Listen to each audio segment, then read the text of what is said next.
우리가 그 크리스 오야클러 목사님 예언이라는 책을 지금 보고 있고, 또 케네스 해긴 목사님의 책에도 예언의 7가지 일어난 일들, 이 책도 있습니다. 참고하시면은 더 좋을 것 같고요. 오늘은 이제 4장에 나와 있는 내용을 가지고 잠깐 우리가 보도록 하겠습니다. 4장은 우리 인생은 우리가 예언자다라고 이렇게 말씀을 하고 있어요. 나는 내 인생의 예언자다. 또 크리스 오야클레 목사님이 이와 비슷한 책, 당신의 인생을 재창조하십시오라는 책도 이렇게 있는데, 우리가 한번 말씀을 보겠습니다. 먼저 에스겔서 37장 1절 말씀. 제가 크게 했는데 이게 작게 보이네요. 우리 1절 2절 함께 읽습니다. 시작. 여호와께서 권능으로 내게 임재하시고 그의 영으로 나를 데리고 가서 골짜기 가운데 두셨는데 거기 뼈가 가득하더라. 나를 그 뼈 사방으로 지나가게 하시기로 본즉 그 골짜기 지면에 뼈가 심이 많고 아주 말랐더라. 아멘. 그리고 3절에 보면은 함께 있습니다. 그가 내게 이르시되 인자야, 이 뼈들이 능히 살 수 있겠느냐 하시기로 내가 대답하되 주 여호와여, 주께서 아시나이다. 아멘. 우리가 잘 알고 있는 것처럼 이 에스겔 선지자는 평안한 가운데 이스라엘의 자기 나라에서 지금 이 말씀을 선포하고 있는 것이 아니라 BC 597년에 바벨론이라는 나라가 이제 그쪽 중동 지역을 다 이제 통일을 하려고 이렇게 마음 먹고 있을 때 이스라엘 단독으로는 그 바벨론의 나라를 대항할 수 없고 군사적으로도 대항할 수 없는 그런 상황이었기 때문에 이스라엘이 어디로 머리를 돌리냐면은 애굽의 도움을 요청해요. 애굽 신에게, 애굽 바로에게 이제 도움을 요청하려고 그들과 손을 잡는 과정에 있는데, 애굽하고 또 손을 잡으면 바벨론이라는 나라가 이쪽 이스라엘에서 이집트까지 애굽까지 이렇게 정복하는데 큰 골림돌이 되기 때문에 이 바벨론 나라가 이 느부갓네살 왕이 그 일 이전에 바로 이스라엘로 이렇게 쳐들어옵니다. 이제 이스라엘을 점령하기 위해서 내려오는데, 그때 BC 597년에 이제 내려와서 이제 이스라엘이 어떻게 싸울 수 없으니까, 아직까지 애굽하고는 동맹 관계가 돼 있지 않는 상황이었고 싸울 수 없으니까 이제 할 수 없이가 아니고 이제 망하게 됐으니까 항복을 하게 돼요. 항복을 하면은 그래도 나라는 유지될 수 있고 거기에 점령국으로 이렇게 남아 있을 수 있으니까 이스라엘이 항복을 합니다. 그때 바벨론이 이스라엘을 점령하게 되고, 이제 나중에 584년에 완전히 이제 80년대에 BC 580년대에 이제 이스라엘이 완전히 멸망을 하게 되는 거죠. 네. 그리고 이스라엘 민족이 이제 다 흩어졌다가 1948년에 다시 해방 독립을 하게 되는 그런 나라로 이렇게 오게 됐는데, 그때 바벨론이 이스라엘 민족을 항복을 시켰을 때, 바벨론이 우리가 잘 알고 있듯이 그때 당시 다니엘도 포로로 잡혀갔고 다니엘 친구들도 포로로 잡혀갔고 많은 지식층들과 왕족들이, 귀족들이 다 바벨론은 다 포로로 끌려가게 되는 거죠. 이제 그 가운데 에스겔 선지자도 그 가운데 끌려가게 되는 거예요. 이제 고위층이었기 때문에 제사장 가문이었고 그런 집안이었기 때문에 에스겔도 이 바벨론으로 끌려가는데, 이 에스겔서는 어떤 구조로 되어 있냐면은 하나님의 심판과 그 다음에 하나님의 구원을 선포하는, 에스겔 선지자가 이스라엘을 하나님께서 심판하신 것과 그냥 또 심판으로 그냥 내버려 두지 않고 다시 구원할 것을 다시 예언하는 그런 성경, 하나님의 말씀이 에스겔 선지인데, 우리가 읽었던 37장도 바로 심판이 이렇게 되었지만 이제 이스라엘은 이렇게 어떤 소망이 없고 가망이 없는, 희망이 없는 그런 민족이지만은 하나님께서 그들에게 어떤 마음을 품고 있는지 에스겔 선지자에게 보여주고, 내가 이 뼈들을 보느냐라고 이렇게 말하면서 골짜기로 이렇게 뼈들이 가득한 골짜기로 데려가죠. 데려가면서 그때 에스겔 선지자가 그 뼈들을 보았을 때 자연적으로는 도저히 가망이 없는 거. 왜 보여줬을까?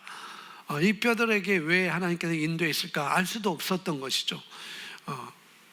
에스겔 선지자는 그냥 하나님께서 여기로 가라고 그랬으니까 온 것뿐이었고, 보라고 그랬으니까 본 것뿐이었어요. 근데 그때 하나님께서 에스겔 선지자에게 물어보죠. 이 뼈들이 봤는데 골짜기 가운데 두셨는데 거기에 뼈가 가득하더라. 근데 나를 그 뼈 사방으로 지나가게 하시기로, 그 뼈들 사방으로 지나가게 하시기로 본즉 그 골짜기의 지면에 뼈가 심히 많고 아주 말랐더라. 이 과정을 에스겔 선지자가 보는 거죠. 네, 그때 이제 하나님께서 내게 이르시되, 하나님께서 에스겔 선지자에게 말한 이 뼈들이 능히 살 수 있겠느냐? 가라고 해서 간 것이고, 보라고 해서 본 것이고, 또 이렇게 사방으로 지나가라고 해서 지나갔는데, 그때 이제 그 상황을 다 보는 거죠. 이 뼈들의 상황이 어떤 상황인지 다 보는데, 하나님께서 인자야 에스겔아, 이 뼈들이 능히 살 수 있겠느냐 하시기로 내가 대답하되 주여하여 주께서 아시나이다 라고 말을 하고 있는 거죠. 이 뼈들이 능히 살 수 있겠느냐, 이 뼈들이 능히 살 수 있겠느냐. 근데 에스겔은 그것은 하나님께서 아시잖아요 라고 이렇게 말을 하고 있습니다. 다른 말로 하면은 이건 하나님께 달려있는 것입니다. 구약에서는 전적으로 하나님께서 일하셔야만은 되는 과정으로 모든 이스라엘 선지자들을 이렇게 선포를 했던 거죠. 그러니까 에스겔 선지자 똑같이 이건 하나님이 아시는 것이고, 이것은 이 뼈들이 사는 것은 하나님께 달려있는 것입니다 라고 이렇게 대답을 했어요. 어쩌면 그럼 이제 에스겔 선지자에게 이렇게 말했지만은, 우리가 살아가는 이 시대 속에서 새 언약 아래에서 살아가는 우리들에게도 하나님은 우리에게 물으실 수 있다는 거죠. 에스겔 선지자에게 직접 오셔갖고 나타나셔서 임재하셔서 내가 이 상황이 어떻게 되겠느냐라고 그렇게는 하지 않겠지만은, 우리가 말씀을 통해서 또 그 말씀을 우리가 생각하고 또 우리 마음속에서 그 말씀인 떠오름을 말미암아서 또 그런 질문 같은 우리에게도 물으실 수 있다는 거죠. 하나님의 말씀으로 내게 있는 이 상황이, 내가 지금 맞닥뜨리는 이 상황이 내게 좋게 바뀔 거라고 내가 믿니? 그렇게 또 물으실 수 있다는 거죠. 또 성경은 또 그렇게 말씀을 하고 있고, 근데 하나님께서는 구약에서는 그것이 이루어지지 않았지만은 신약에서는 이미 하나님께서는 모든 것을 다 이루어 놓으셨습니다. 그죠? 모든 걸 다 이루어 놓으셨어요. 하나님은 앞으로 우리가 필요로 하는 모든 것을 다 이미 모두 공급해 놓으셨습니다. 예수님을 통해서. 그때 이미 하나님께서는 우리에게 그렇게 다 공급을 해 놓으셨는데, 그런데 우리에게 또 그 상황에 맞닥뜨릴 때 또 하나님은 말씀을 통해서 내 심령 안에서 그런 질문을 떠오르게 할 수도 있을 것이고, 또 우리가 생각을 할 수 있을 거라는 거죠.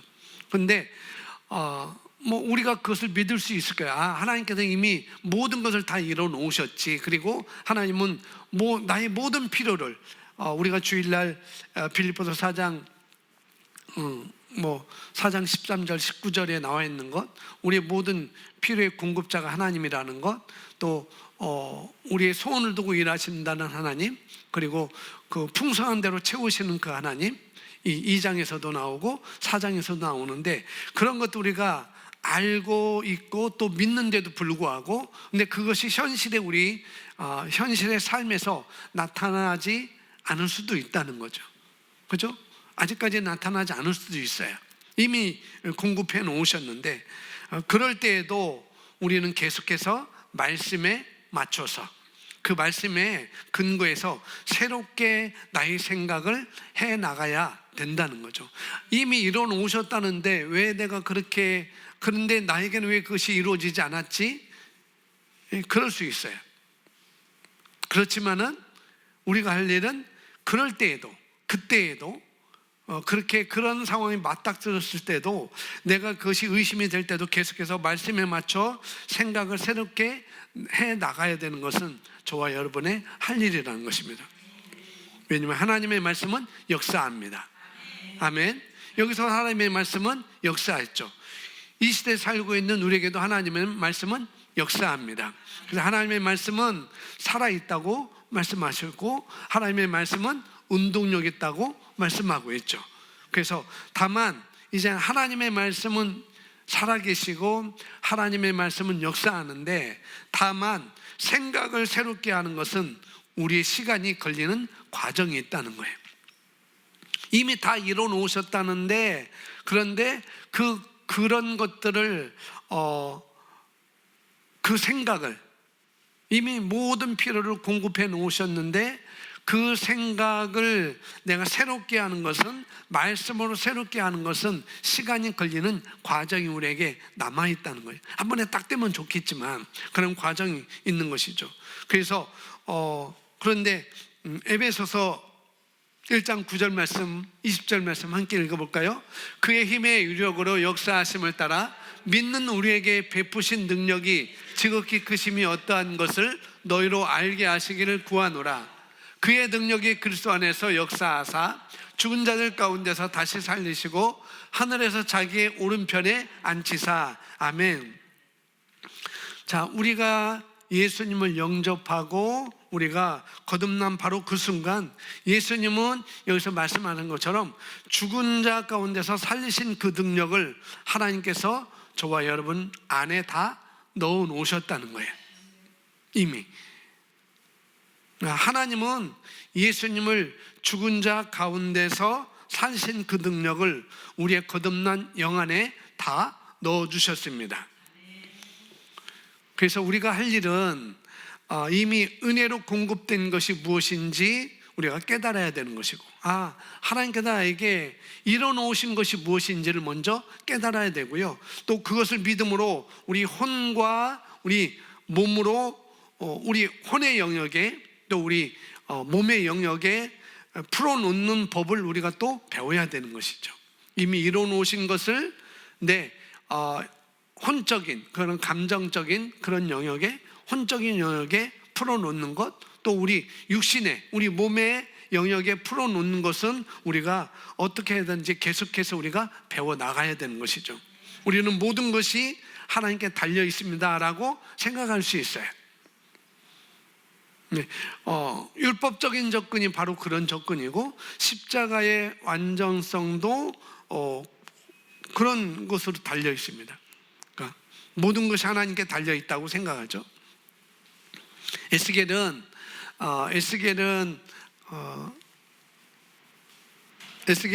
하나님께서 그것들이 바꾸길 원하신다면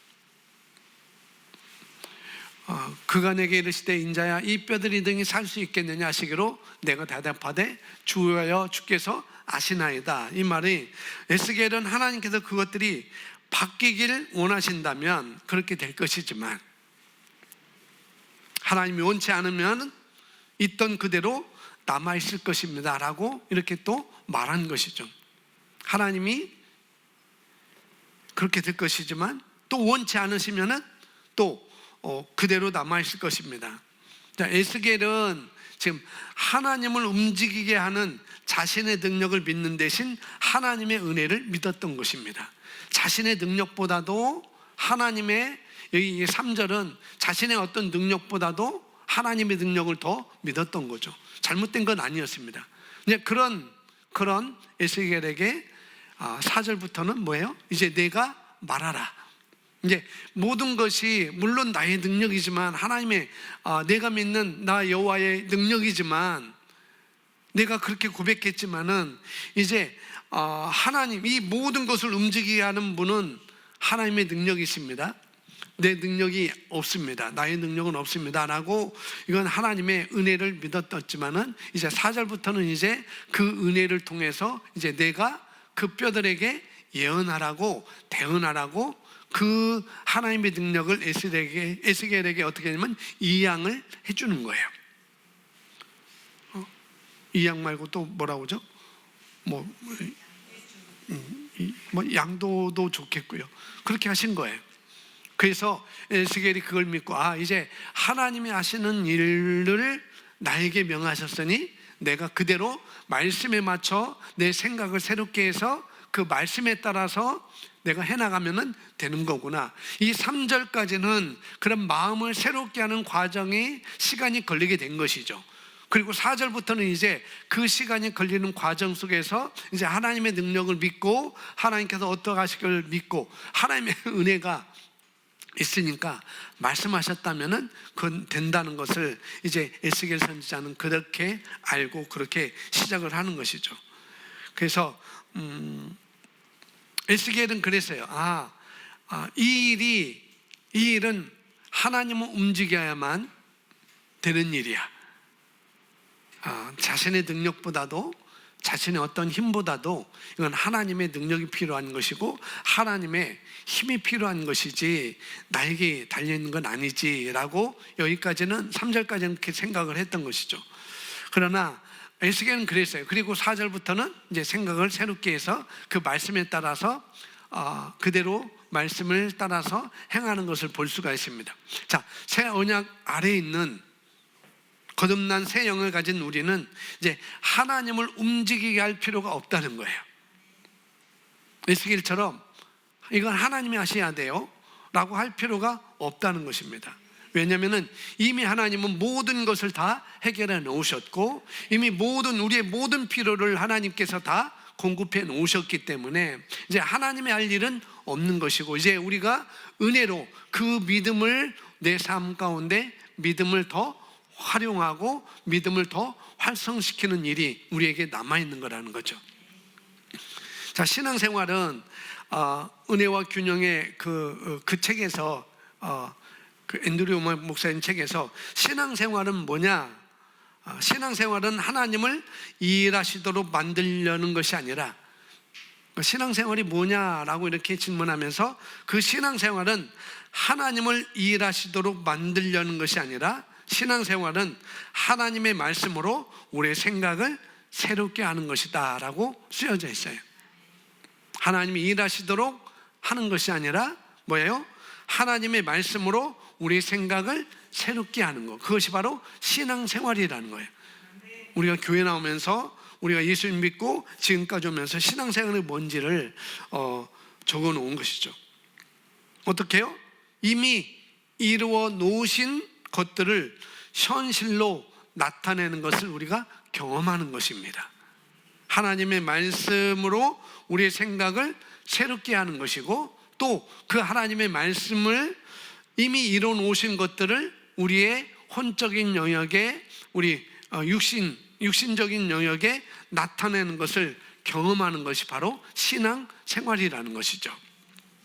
거듭난 그리스도 안에는 그리스도를 여기 에베소서 말씀 봤는데 우리 거듭난 그리스도인들 안에 우리 그리스도인들 안에는 뭐냐면은 그리스도를 죽은 자 가운데서 살리신 능력과 동일한 능력이 우리 안에 있다는 것이죠. 그 힘의 유력으로 역사하심을 따라 믿는 우리에게 베푸신 능력이 지극히 크심이 어떠한 것을 너희로 알게 하시기를 구하노라. 그의 능력이 성령을 통해서 예수님께서 죽은 자들 가운데서 살리시고 하늘에 자기의 오른편에 앉히신 그 하나님, 그 하나님의 능력인 성령님이 이미 우리 안에 와 계시다는 것. 그래서 내가 낙심하고 있거나 누군가에게 피해의식을 가지고 있거나 상처를 받아서 괴로워하고 있다면 그 이유는 뭐냐면은 다른 게 있지 않아요. 그 사람에게 있는 것도 있지만은 상대방에 있는 것도 있지만은 그 이유는 그 상황에 내가 너무 집중하고 있기 때문에 그런 것입니다. 그것에 내가 집중하고 있기 때문에 내가 상처가 있는 것이고 괴로워하는 것이고 그런 거라는 거예요. 왜 상처가 계속 아물지 않고 계속 퍼지고 왜 괴로워하고 피의식 가운데 낙심하고 우리가 살아가는가? 그것은 하나님의 말씀보다도 자신의 감정을 더 살피고 있기 때문에 내 감정이 이렇다, 내 감정이 이래서 내 감정이 이래, 그러니까 괴로울 수밖에 없는 것이고 그러니까 낙심할 수밖에 없는 거라는 거죠. 너무 그 상황에 집중하고 있고 또 그러다 보니까 내 자신의 감정까지도 그렇게 살피고 있기 때문에, 그러니까 대부분 거듭난 우리 영 안에 우리가 무엇을 가지고 있는지도 모를 때가 있다는 거죠. 그럴 때 내가 이미 그런 걸 가지고 있음에도 불구하고 거기에 너무 집중하다 보면은 자신의 감정을 너무 살피다 보면은 거듭난 내 영 안에 하나님께서 예수 그리스도를 통해서 이루어 놓으신 것이 무엇인지를, 공급해 놓으신 것이 무엇인지를 우리가 잊고 살 때도 있다는 거죠. 질병도 고난도 모두 다 그런 거죠. 많은 사람들이 생각하는 방식으로 하나님은 모든 만물과 사람들을 통제하신다. 그러니까 하나님이 통제하신다. 그다음에 하나님의 주권이다라고 이렇게 얘기들 하고 있는데 모든 만물도 통제하고 계시고 그다음에 사람들도 통제하고 계신 분이 하나님이시다. 그렇게 대부분 사람들이 믿고 있다는 거죠. 그래서 그렇게 믿는 사람들은 하나님께서 이 세상을, 우리를, 모든 만물을 엉망으로 만들어 버렸다고 그렇게 생각을 하는 거라는 거죠. 근데 하나님은 그러신 하나님이 아니라는 거죠.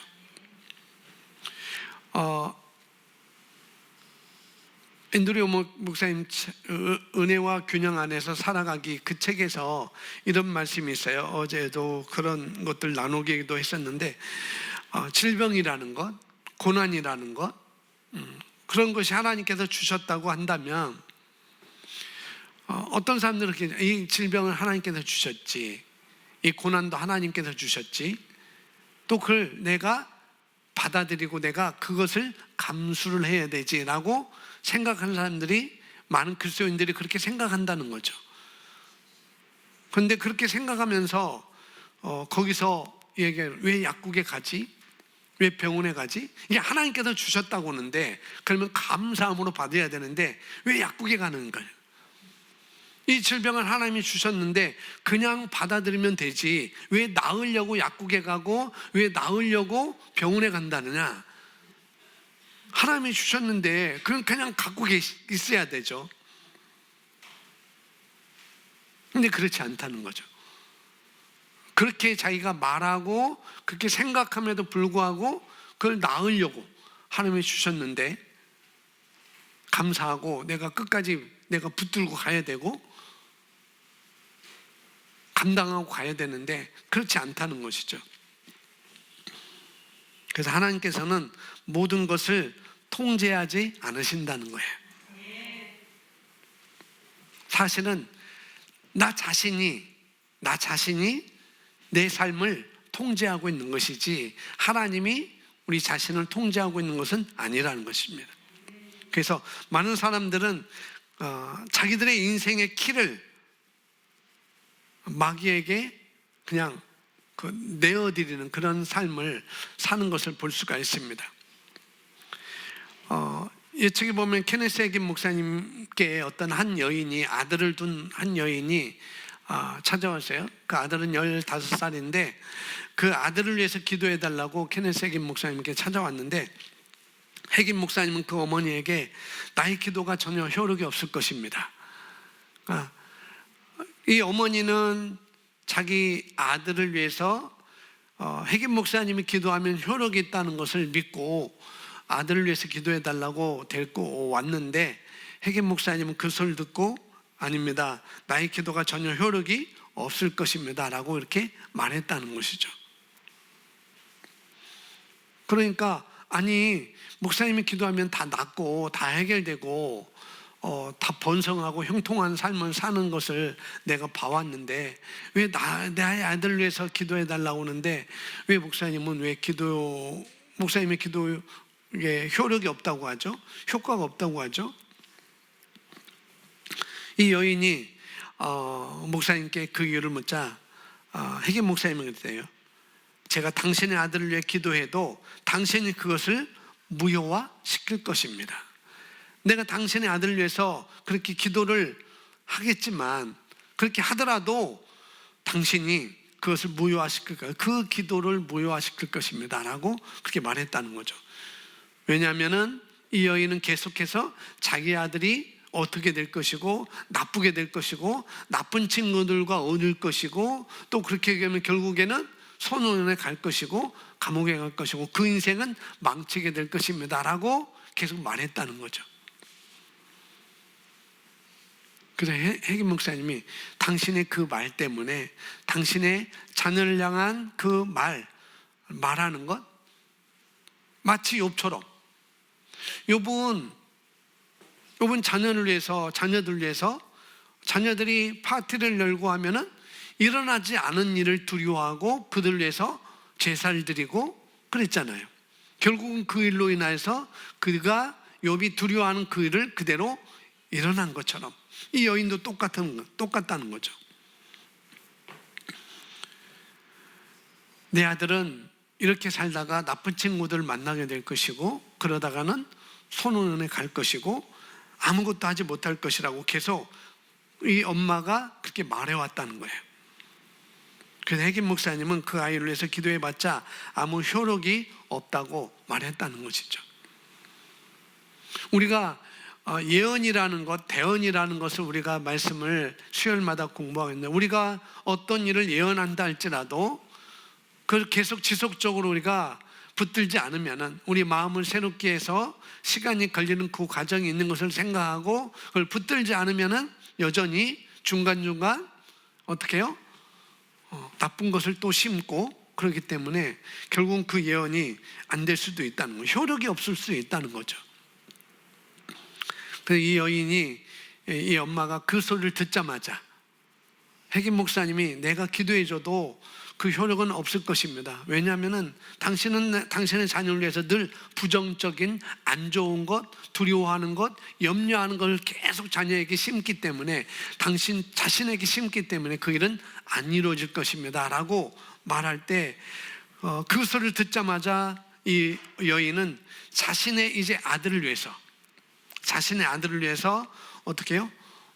그 삶을 이제 하나님께 감사하기 시작했다는 거예요.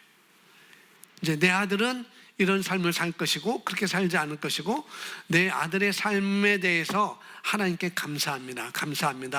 그러니까 그에게 어떤 무서운 일이 일어나지 않을까 걱정하는 대신에, 내 자녀에게 어떤 일이 일어나지 않을까 걱정하는 대신에 그가 어디에 있든지 하나님께서 돌봐주실 것을 감사하고, 그리고 그 여인은 그것을 배우기 시작했고 몇 달 뒤에 다시 핵임 목사님께 찾아와서 그렇게 한 것이, 내가 목사님께서 말씀해 주실 때 내가 깨닫고 마음을 새롭게 하고 내 자녀에 대해서 그렇게 내가 심었고 예언했던 것이, 대언했던 것이 그대로 이루어졌다고 다시 와서 간증을 했다는 것이죠.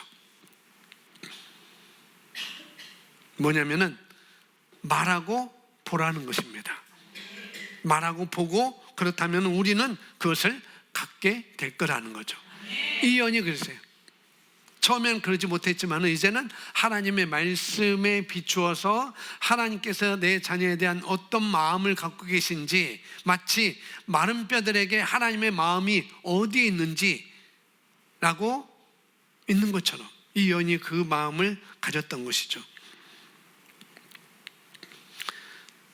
자, 우리가 신앙생활하는 것, 우리가 예배드리고 우리가 이 몸을 갖는 모든 것이 말씀에 있다는 사실을 우리가 알아야 된다는 거죠. 우리는 실패할 이유가 전혀 없습니다. 아멘. 실패는 우리의 삶에서 제외가 됐어요. 아멘. 열애가 됐어요, 우리 삶에서는. 그래서 우리가 이것을 단지 나의 지적으로 내가 이해할 것이 아니라, 동의할 것이 아니라 영적인 사고방식을 우리가 삼아야 된다는 거죠. 아멘. 그래서 우리는 그 사실을 우리 영 안에 계시로 받아야 합니다. 우리 하나님의 자녀인 우리는 새로운 종류의 사고를 우리가 가져야 된다는 거죠. 우리가 그것을 넣는 유일한 길은 하나님께 달라고 기도하는 것이 아니라 이제 하나님 일에 달려 있습니다. 이건 하나님의 일입니다. 이건 하나님의 능력, 내 능력밖의 일입니다 라고 그렇게 하는 것이 아니라 우리는 계속 하나님의 말씀을 공부함으로 이미 이뤄놓으신 것들을 우리가 계속 찾아가고 배우는 훈련이 우리에게 있어야 된다는 거예요. 말씀은 우리의 생각을 바꿀 뿐만 아니라 하나님의 생각과 일치하도록 하는 것이 바로 하나님의 말씀인 것입니다. 아멘. 아까 신앙생활이 뭐라고 그랬죠? 신앙생활은 하나님의 말씀으로 우리의 생각을 새롭게 해서 하나님께 이미 이뤄놓으신 것들이 현실로 나타나는 것을 경험하는 것이 신앙생활이다 했습니다. 그래서 이 혜김 목사님을 찾아왔던 이 어머니처럼 자신에게도 그렇고 또 자식에게도 그렇고 어떤 것에서 저주하지 말고 그 나의 삶과 우리 자녀의 삶과 미래에 대해서 예언을 하라는 거예요. 말씀에 비추어서. 자, 사도행전 2장 17절 말씀, 18절 함께 읽습니다. 시작. 하나님이 말씀하시기를 말세에 내가 내 영을 모든 육체에 부어주리니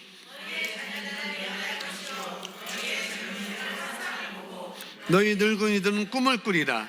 그때에 내가 내 영을 내 남종과 여종들에게 부어주리니 그들이 예언할 것이요. 아멘. 우리가 첫 번에 예언의 두 가지 측면을 말했습니다. 그 첫 번째 예언의 두 가지 측면의 첫 번째는 뭐냐면은 하나님의 말씀을 밖으로 말하는 거라고 그랬어요. 그것이 바로 예언인 것입니다. 그러기 위해서는 우리가 하나님께서 우리 예수 그리스도를 통해서 이미 공급해 놓으신 것들을 우리가 발견을 해야 되는 것이죠. 그리고 이것을 내 계시로 받으려는 노력 대신에 하나님께서 이미 주신 것들을 우리가 지키는 자리로 가야 되는 거예요. 하나님이 말씀하시기를 말세에 내가 내 영을 모든 육체에 부어주리니, 모든 육체에 부어주리니 너희 자녀들은 예언할 것이고 너희 젊은이들은 환상을 보고 너희 늙은이들은 꿈을 꾸리라. 그때 내가 내 영을 내 남종과 여종들에게 부어 주리니 그들이 예언할 것이요 라고 말씀하고 있습니다. 아멘. 그래서 이미 갖고 있는 것을 지키는 것이 없는 것을 얻어내려고 애쓰는 것보다 훨씬 쉬워요. 그죠?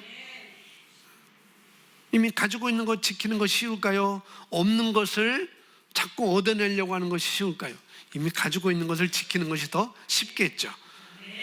자, 우리가 기름 부음 아래서 우리에 관한 하나님의 말씀을 우리가 밖으로 말할 때 에스겔 선지자가 밖으로 말한 것처럼 또 이 케네스 해긴 목사님을 찾아왔던 그 어머니가 자녀에 대해서 말을 밖으로 말한 것처럼 우리 또한 하나님의 말씀을 밖으로 말할 때 우리는 우리의 삶을 향해 예언하는 것이고 또 우리가 말하는 것을 우리가 얻게 될 것입니다. 그래서 우리는 우리 삶과 미래를 향해서 예언하는 법을 우리가 배워야 합니다. 고백합니다. 나의 입에 나의 미래가 있다. 나의 입에 내 자녀의 미래가 있다. 아멘. 그래서 내 미래에 대해서 내 자녀에 대한 전적인 책임은 다른 누구도 아닌 바로 나에게 있다는 거예요. 그럼 우리 자녀 아무것도 안 해도 되나요? 또 아니겠죠. 우리 자녀들도 그 말에 의해서 계속 발전시키고 생각을 새롭게 나가는 훈련을 또 해야 되는 것이죠. 아멘. 우리 인생의 미래는 그 책임은 그에 대한 나의 일은, 내 책임은 다른 누구도 아닌 바로 나 자신에게 있다는 것이죠. 자, 로마서 3장 4절 말씀 읽어보겠습니다. 그럴 수 없느니라. 사람은 다 거짓되되 오직 하나님은 참되시다 할지어다. 기록된 바 주께서 주의 말씀에 의롭다 하심을 얻으시려고 판단하심 받을 때 이 길의 하심과 같으니라. 아멘. 그럴 수 없느니라. 사람은 다 거짓되되 오직 하나님은 참되시다 할지어다. 기록된 바 주께서 주의 말씀에 의롭다 하심을 얻으시고 판단 받으실 때 이 길의 하심이라 함과 같으니라. 뭐냐면 우리가 우리의 삶이나 미래에 대해 말할 때마다 실제로 우리가 예언을 하고 있는 거라는 거예요. 사람은 다 거짓되지만 오직 하나님은 참되시다 할지어다. 기록된 바 주께서 주의 말씀에 의롭다 하심을 얻으시고 판단받으실 때 이 길이 하십니다.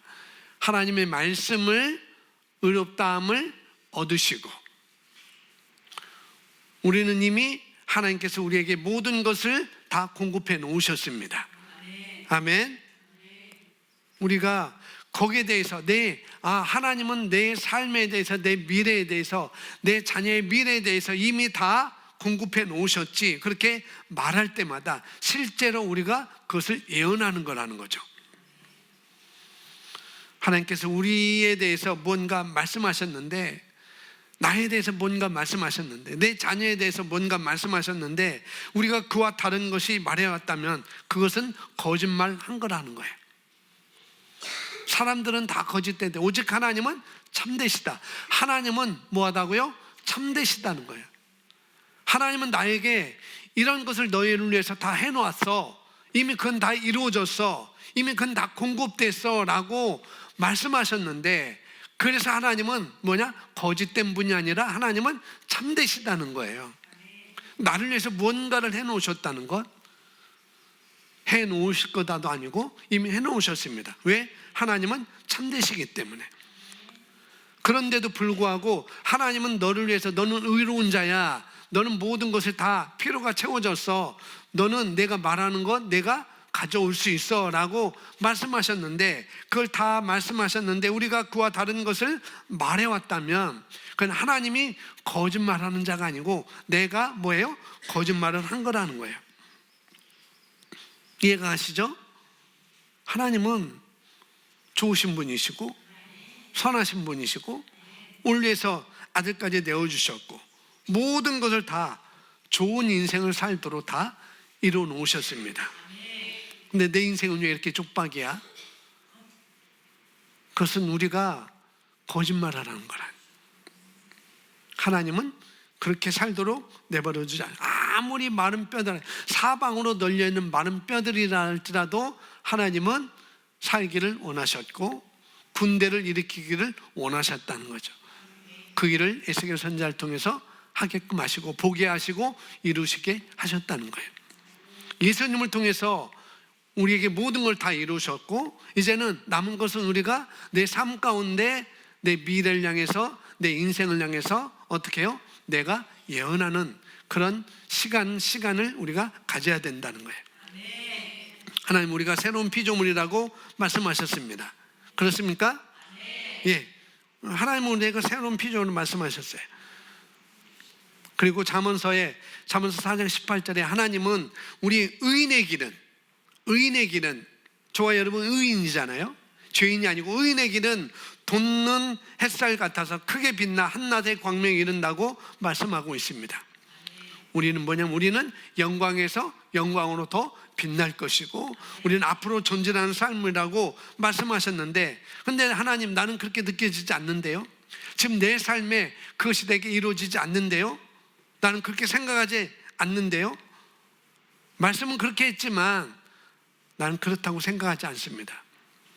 그것이 내게 느껴지지 않아요 라고 말한다면 우리는 거짓말을 하고 있는 거라는 거예요. 우리는 어쩌면 우리는 우리 자신을 거짓 예언자로 만들어 왔어요. 지금까지, 이 말씀을 모를 때까지. 자신에 대해서, 그 일에 대해서 자꾸 하나님이 말씀하신 거와 다르게 우리가 말해왔던 것은 우리가 거짓 예언자로 살아왔다는 것이죠. 자, 에베소서 말씀 3장 20절 말씀 우리 함께 있습니다. 이제 우리 안에서 일하시는 권능에 따라 우리가 구하거나 생각하는 모든 것 이상으로 심히 넘치도록 능히 하실 분에게. 아멘. 우리가 구하거나 생각하는 모든 것 이상으로, 모든 것 이하, 모든 것 이상으로 심히 넘치도록 능히 행하실 분에게.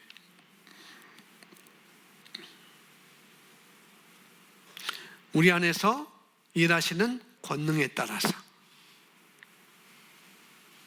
우리 안에서 일하시는 권능에 따라서 하나님도 우리 안에 일하시는 권능, 그 믿음을 넣어서 일하실 수 없다는 거예요. 우리 안에 일하시는 권능에 따라서 우리가 구하거나 생각하는 모든 것 이상으로 심히 넘치도록 하실 그 하나님이신데, 그런데 그런 하나님인데 그런 믿음, 하나님은 나에게 이렇게 내가 구하는 거나 생각하는 모든 것 이상으로 심히 넘치게 능히 행하시는 분이야 라고 말씀하고 있는데, 어떻게 해요?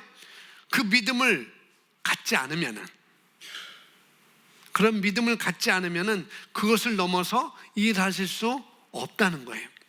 하나님이 능력이 부족해서가 아니라 어떻게 우리가 제한하기 때문에. 그래서 하나님은 자꾸 이런 하나님은 우리 안에서 일하시는 그 권능, 그 믿음을 넘어서 일하실 수 없는데, 마치 그것 때문에 하나님은 일하지 않는다고, 하나님은 나에게 역사하지 않는다고, 하나님은 나에게 주지 않는다고 그렇게 표현할 수가 있다는 것이죠. 하나님께서는 은혜로 모든 것들을 공급해 놓으셨습니다. 아멘. 그러나 하나님의 완전한 뜻이 우리 삶에 이루어질 것인가 여부는 우리의 선택에 달려 있다는 거예요. 이루어 놓으신 것, 모든 필요를 공급해 놓으셨는데 그것이 내 삶 가운데 이루어질 것인가 안 이루어질 것인가, 그것은 나의 선택에 달려 있다는 것입니다. 그래서 내가 거짓말하는 자로 그렇게 살아갈 것인지, 내 삶에 대해서 하나님께서 말씀하신 것을 벗어나서 거짓말하는 자로 말할 것인지, 아니면 참되시다 하는 그 하나님을 믿으면서 그걸 내 삶 가운데 풀어나갈 것인지, 선택은 저와 여러분에게 있는 것입니다. 아멘. 고백합니다. 나는 내 인생의 예언자입니다. 나는 엄마들만 해요. 우리 아이들은 자식이 없으니까 미래 자식을 위해서 해도 되겠지만, 나는 내 자녀의 인생의 예언자입니다. 나는 내 자녀의 인생의 예언자입니다. 아멘. 저주하지 마시고 믿음의 말 하시고 말씀으로 반응하시고. 아멘. 그건 누구에게나 다 적용되는 것입니다.